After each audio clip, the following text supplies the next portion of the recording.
కేవీఆర్ గారు నమస్తే సార్. ప్రస్తుతం రాష్ట్రంలో చర్చ. ఓవైపు జగన్మోహన్ రెడ్డి సీట్ల కేటాయింపుకు సంబంధించి పెద్ద ఎత్తున ముందుకెళ్తున్న పరిస్థితి, అసంతృప్తి ఎమ్మెల్యేలు, సిట్టింగులు, నాయకులు ఉన్నప్పటికీ కూడా, మరోవైపు టీడీపీ ఇప్పటికే సీట్ల కేటాయింపుకు సంబంధించి సందిగ్ధంలో ఉన్న పరిస్థితి, వైసీపీ అంత స్పీడ్గా కనిపించిన పరిస్థితి. లోకేష్ పాదయాత్ర ముగిసిన నేపథ్యంలో విజయోత్సవ సభ నిర్వహించడం జరిగింది ఉత్తరాంధ్రలో, వైజాగ్ కేంద్రంగా. దాని ఇంపాక్ట్ ఎన్నికలపైన, తెలుగుదేశం జనసేన కార్యకర్తలపైన ఎలా ఉండబోతుంది అంటారు? లోకేష్ కార్యాచరణ పాదయాత్ర ముగిసిన అనంతరం ఎలా ఉండబోతుంది? ప్రధానంగా తెలుగు రాష్ట్రాల్లో ఎన్నికల వాతావరణం పూర్తిగా వచ్చేసింది. దీనికి కారణం ఏంటంటే, అటు తెలంగాణలో అసెంబ్లీ ఎన్నికలు పూర్తయ్యాయి, అధికార పార్టీ ఓడిపోయింది, కాంగ్రెస్ అధికార పవర్లోకి వచ్చేసింది. దానికంటే ముందు ఒక 5-6 నెలల ముందు ఇటు కర్ణాటకలో కాంగ్రెస్ అధికారంలోకి వచ్చింది.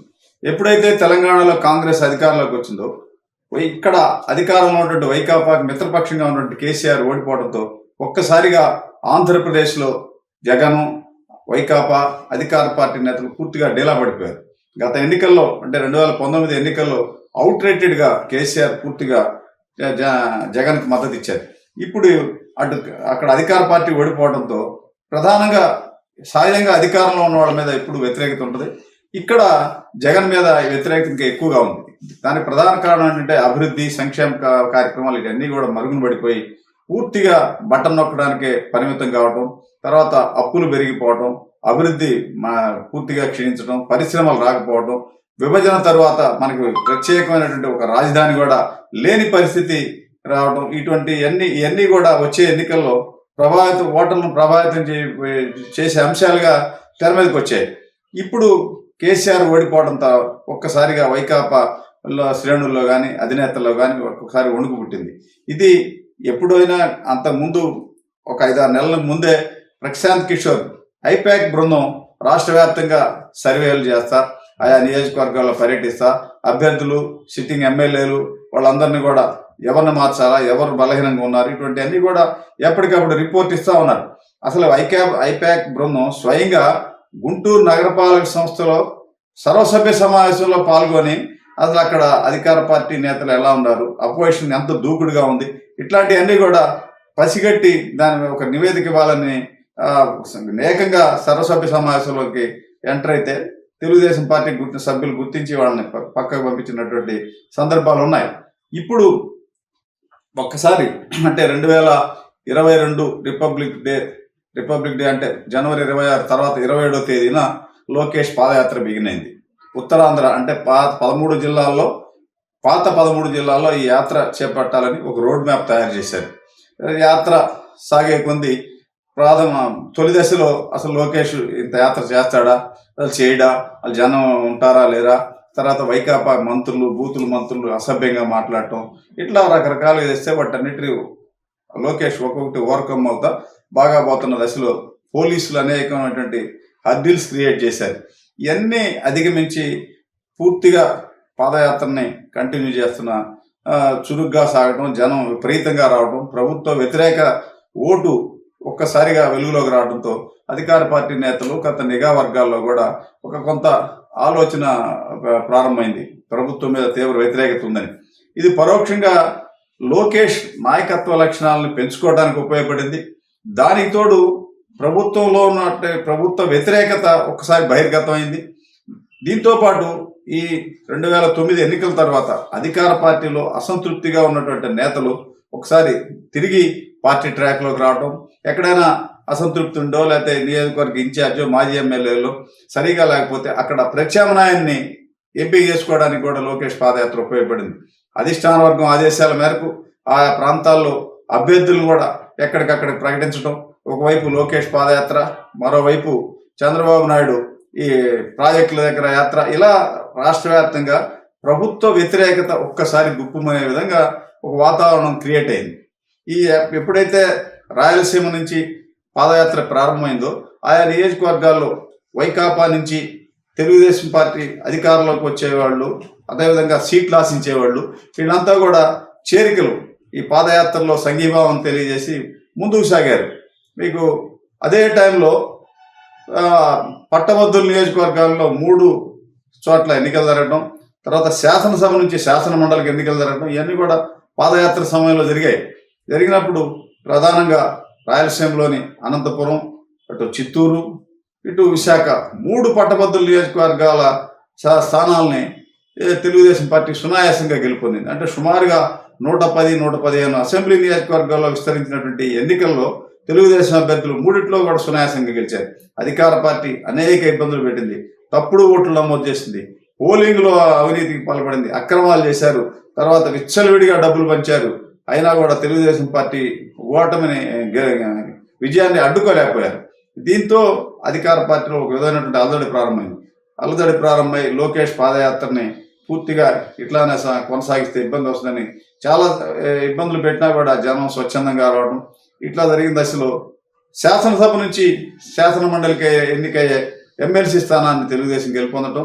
ఆ ఎన్నికల్లో 4 అధికార పార్టీ శాసనసభ్యులు ఫిరాయించారు, తెలుగుదేశం వాళ్ళకి ఓటేశారని 4 సస్పెండ్ చేయటం. ఈ సస్పెండ్ అయిన ఎమ్మెల్యేలు కూడా ఆయా ప్రాంతాల్లో లోకేష్ పాదయాత్రలో స్వచ్ఛందంగా వచ్చి పాల్గొనడం. ఇలా ఒక తెలుగుదేశం పార్టీకి కానీ అటు లోకేష్కి కానీ ఒక ఆహ్లాదకరమైన వాతావరణం ఏర్పడింది. కొన్ని ప్రాంతాల్లో కొత్తగా పార్టీలో చేరిన వాళ్ళకి బాధ్యతలు అప్పగించిన దగ్గర ఈ పాదయాత్ర సందర్భంగా రాష్ట్ర ఆదేశాలకు అనుగుణంగా అభ్యర్థులను ప్రకటించిన సందర్భాలు ఉన్నాయి. పల్నాడు జిల్లా సత్తెనపల్లిలో బీజేపీ రాష్ట్ర అధ్యక్షుడిగా ఉన్నటువంటి కన్నా లక్ష్మీనారాయణ ఆ పార్టీకి రాజీనామా చేసి తెలుగుదేశంలో చెప్తే ఆయన ఆ నియోజకవర్గ ఇన్ఛార్జిగా ప్రకటించారు.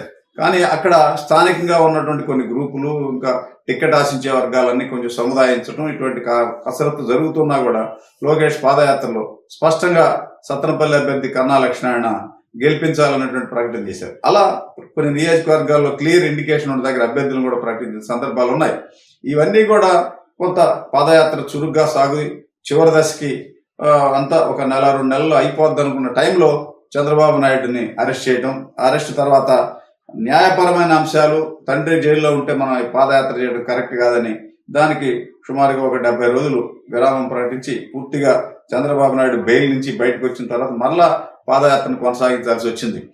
అనేక సందర్భాల్లో పాదయాత్రకి కళ్యాణ మండపాలు ఇచ్చిన వాళ్ళు, స్థలాలు ఇచ్చిన వాళ్ళని ఇబ్బందులు పెట్టారు. పాదయాత్రలో ఒక ఆర్టీసీ డ్రైవర్ పాదయాత్రలో సందర్భంగా లోకేష్కి సెల్యూట్ చేశారు, నమస్తే చేశారని ఆయన మీద కూడా చర్యలు తీసుకున్నారు. ఇలా అనేక ఆటంకాలు సృష్టించినా కూడా పాదయాత్ర సాగింది.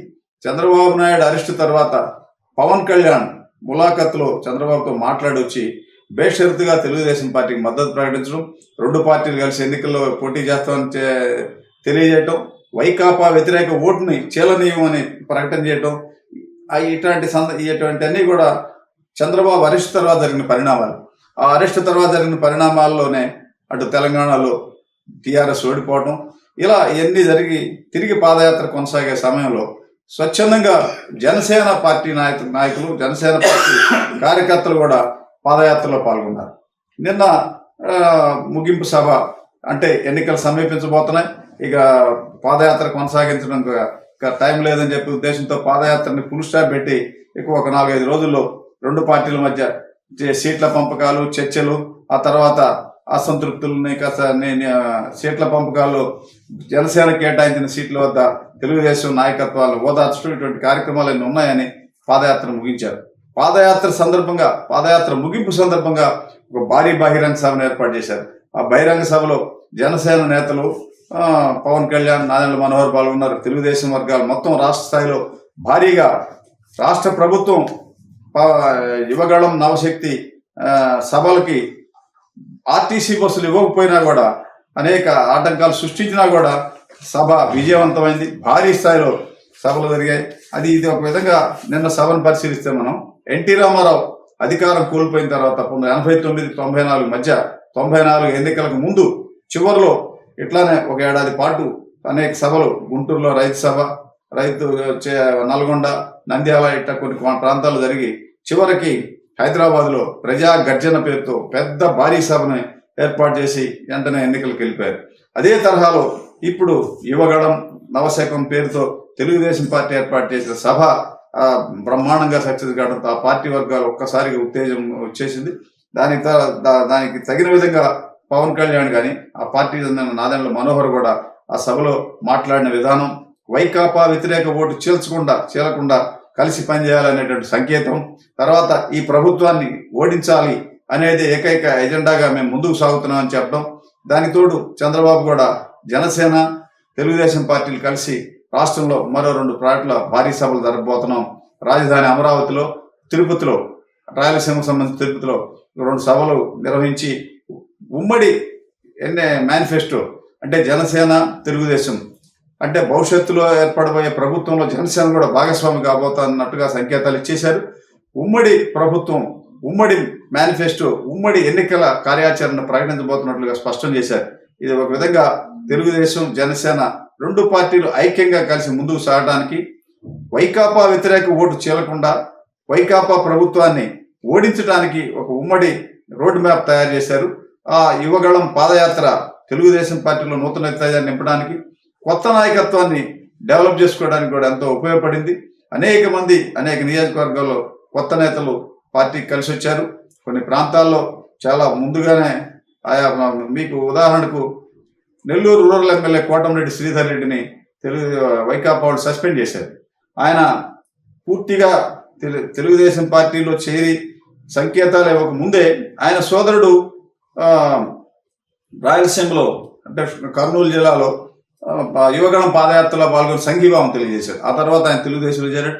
తెలుగుదేశం పాదయాత్ర నెల్లూరు జిల్లాకు రాబోయేసరికి శ్రీధర్ రెడ్డిగా తెలుగుదేశంలో చేరి సభ్యత్వం కూడా స్వీకరించకపోయినా ఆయన్ను తెలుగుదేశం పార్టీలో చేర్చుకోవడం, ఆయన నియోజకవర్గ బాధ్యతలు అప్పగించడం, ఆయన ఆధ్వర్యంలో జరపడం. అదేవిధంగా సీనియర్ ఎమ్మెల్యే అక్కడ ఆనం రామనారాయణ రెడ్డి కూడా ఇంకా పార్టీలో చేరకపోయినా కూడా ఆ నియోజకవర్గం ఆయనకి బాధ్యతలు అప్పగించడం, మేకపాటి చంద్రశేఖర్ రెడ్డి, అదే రాజధానిలో ఉండవల్లి శ్రీదేవి కూడా ఇంకా పార్టీలో చేరపోయినా ఆమె ఆధ్వర్యంలోనే అక్కడ రాజధాని రైతులకు సంబంధించినటువంటి దాని మీద డిబేట్ పెట్టారు యువగణం పాదయాత్రలు. అలా కొత్తగా చేరే వాళ్ళందరినీ పార్టీలో తీసుకోవటం, తర్వాత సీట్లు కావాలి అనేటువంటి ఉత్సాహవంతులను అందరినీ ప్రోత్సహించడం. గుంటూరులో భాష్యం ప్రవీణ్, విజయవాడలో ఎంపీ కేసినేని నాని సోదరుడు, ఇలా కొంతమంది కొత్త నాయకత్వం కూడా ఈ కలిసి వచ్చింది. అనేక ప్రాంతాల్లో సీట్లు ఆశించేవాళ్ళు, ఈ ప్రభుత్వం మీద వ్యతిరేకత ఉన్నవాళ్ళు అనేక మంది ఈ యువగళం పాదయాత్ర కలిసి వచ్చారు. ఒక ప్రత్యేకమైనటువంటి వరవళ్ళు ఈ యువగళం పాదయాత్ర అధికారంలోకి రావడం కోసం తెలుగుదేశం పార్టీకి ఎంతో దోహదపడింది. ఇప్పుడు జనసేన తెలుగుదేశం పార్టీలు ఈ వాతావరణంలో 2 పార్టీల మధ్య సీట్ల సర్దుబాటు అనేది పెద్దగా వివాదం కానీ ఎక్కువగా టైం తీసుకునే పరిస్థితి కూడా లేదు. ఒకవైపు తెలంగాణలో బీజేపీతో కలిసి పోటీ చేసినటువంటి పవన్ కళ్యాణ్ అక్కడ ఆ 7 స్థానాల్లో డిపాజిట్ కోల్పోవడంతో కొంచెం మధ్యలో డిస్టర్బెన్స్ ఏర్పడింది. పొత్తు ఉంటుందా లేదా, పవన్ కళ్యాణ్ బీజేపీని వదిలిపెట్టి వస్తాడా లేదా, ఇట్లా అనేక అనుమానాలకు దారితీసింది. ఈ అనుమానాలను పటాపంచలం చేస్తూ చంద్రబాబు నాయుడు ఏకంగా పవన్ కళ్యాణ్ ఇంటికి వెళ్ళి 2 రోజుల క్రితం మాట్లాడటం, యువగళం మీటింగ్కి ఆహ్వానించడం. గతంలో అంటే 2014లో బీజేపీ, జనసేన, తెలుగుదేశం ముగ్గురు కలిసి ఉమ్మడి సభల్లో పాల్గొన్నారు. మోడీ, చంద్రబాబు, వెంకయ్య నాయుడు, పవన్ కళ్యాణ్ నలుగురు కలిసి అప్పట్లో రాష్ట్ర ఎన్నికల క్యాంపెయిన్ నిర్వహించారు. ఆ తర్వాత పవన్ కళ్యాణ్ తెలుగుదేశం వర్గాలు ఒక బహిరంగ సభలో నేరుగా పాల్గొనడం 10 ఏళ్ల తర్వాత నిన్న అక్కడ యువగళం ముగింపు సభలోనే జరిగింది. అలా 2 పార్టీలకి ఒక వేదికగా దీన్ని చూశారు.